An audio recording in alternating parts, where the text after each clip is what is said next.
Viewer discretion is advised.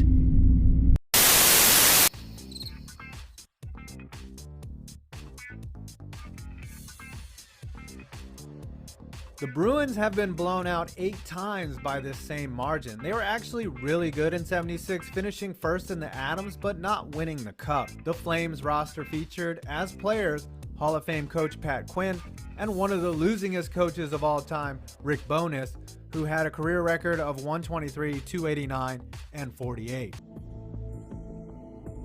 The Bruins have had a violent history, from Eddie Shore almost losing an ear at the hands of his teammate to Mike Milbury thinking he was disciplining his children with a chancla, but none of these were as bad as an incident which ended in criminal charges. That's what happened when Marty McSorley hit Donald Brashear in the face with a stick so badly that the cops had to be called. I mean, hitting a guy is one thing, but trying to 6-foot him under the pond with your twig is another.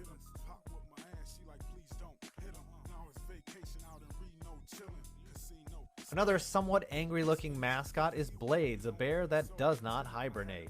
His backstory is that he was brought to the garden by Johnny Busick and has stayed ever since. Blades has been known to get wild around his old master because Busick makes him lose control. Yeah, that was bad. It has taken a Stanley Cup contender and banished it to a fate worse than death. Mediocrity. See what I mean? What in the literal fuck are you doing? This isn't a roster that goes deep into the playoffs. This is the East Coast version of the Minnesota Wild. Bruins fans, I wish I had some encouragement for you, but you're probably fucked. It's amazing what a year can do for a team's narrative. Look at the Colorado Avalanche. Last year they looked like one of the biggest disasters in modern sport. Today they are playoff contenders again, led by the emergence of demigod Nathan MacKinnon. There's also the Los Angeles Rams. This time last year, they came off a disastrous campaign and seemed to have no direction. Now they are one of the hottest teams in football. This also goes for the Boston Bruins. This time about 14 months ago, they were the epitome of mediocrity. They had just come off an embarrassing situation involving their old head coach. People were puzzled at what the hell they were even doing, and the team had squandered immeasurable gobs of talent over the past 15 years. They looked to be spinning the tires for a long time to come.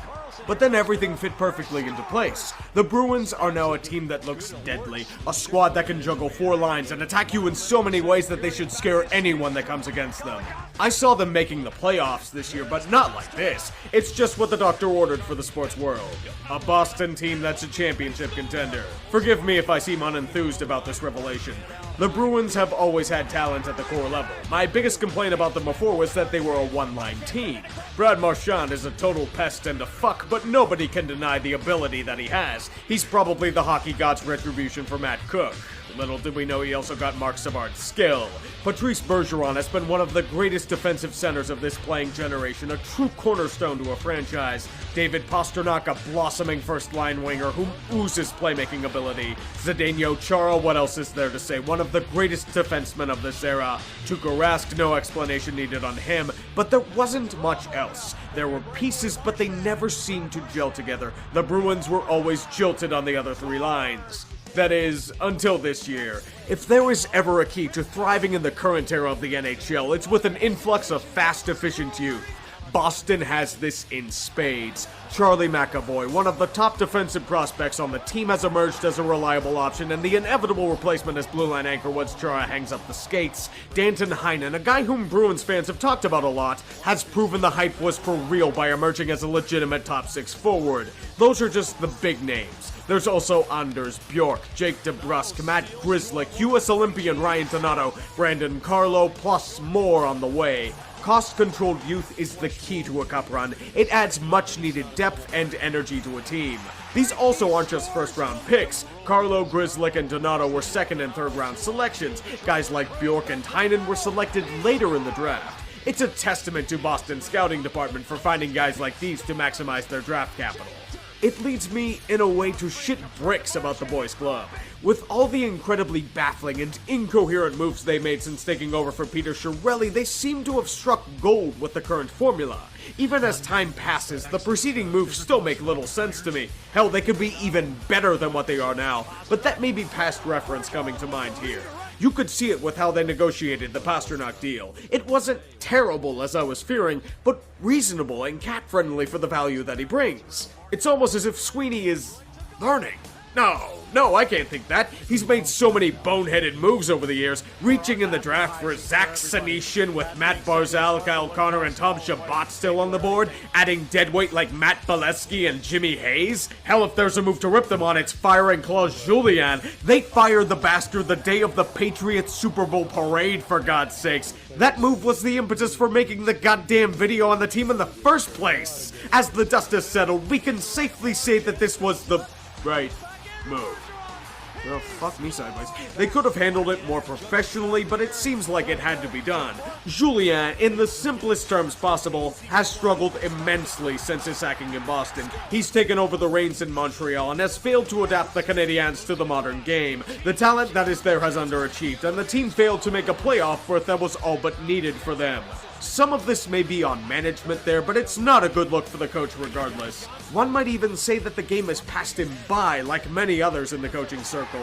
If things don't change soon, it will lead to another axing. Montreal isn't exactly a forgiving market. The new blood, or should I say the revived blood for the Bruins, is Bruce Cassidy. If that name is familiar, it was because he was the former head coach of the Washington Capitals in the early 2000s. His tenure was not successful there. He was far too green. He didn't know how to relate to players. He didn't know the nuances of the game.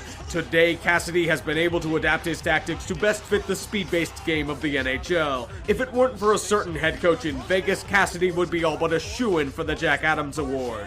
In a way, his rise is a lot like Mike Sullivan's. A former head coach that was young and inexperienced, spends years developing his craft in the shadows, emerges as the head coach of a struggling franchise after biding his time in the AHL, and leads said team to new heights with an emphasis on speed and youth. We all know how the Mike Sullivan saga ended up. If Boston is lucky, they will copy that part as well. I think they have a legitimate chance to do so. Even if I still have my lingering doubts about the boys club, this team can make serious noise in the next few postseasons. What always angered me about the Bruins was that they struck me as a team that should be competing for cups instead of circling the drains of mediocrity. In a way, I got my wish. The cup window has swung wide open again. Unfortunately for the rest of us, it's not a good thing. Zombie Nation haunts me in my dreams. Hello there, young chap. Me? Yes, you. Have you ever thought about becoming a card-carrying member of the Boston sports media? No, not really. Good, because I'm going to show you how you can. Actually, I was gonna go hang myself in a few minutes. You mind if we take a rain check on me? Here are the steps to take to become one of these illustrious hot take machines. Step 1.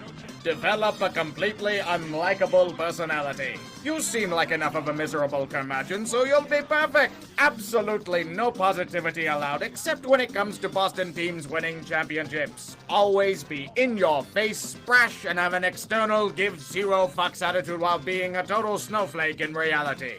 Step 2. Boston über alles. There is nothing better than Boston sports. No matter how they play or how much they lose by, Boston will always be the best. Consume yourself in the arts of Larry Bird and Bobby Orr. They will be your guiding stars in this journey. Step 3. Every call is a conspiracy against Boston. Do you see these losses to Tampa Bay in the NHL playoffs? A logical person would see it as team defense falling apart and the Lightning being the better team. That is wrong. The officials are demon spawn that have been bribed by the league to undermine Boston interest. No, Boston is the center of the sports world. This is a conspiracy by New Yorkers to spread fear and doubt amongst our ranks. Joke's on them, we have more championships in this past decade. Step 4. Our players can do no wrong. Look at this quote by St. Jack Edwards for a moment. Zdeno Chara may be a guy that runs away from fights every time he tries to provoke one, but he is infallible. This knee injury to Andrei Svechnikov is his own damn fault. Fucker shouldn't have been trying to sit in front of the net. You mess with the bull, you get the horns. Same goes for Nick Ritchie and Brad Marchand and his saliva of healing.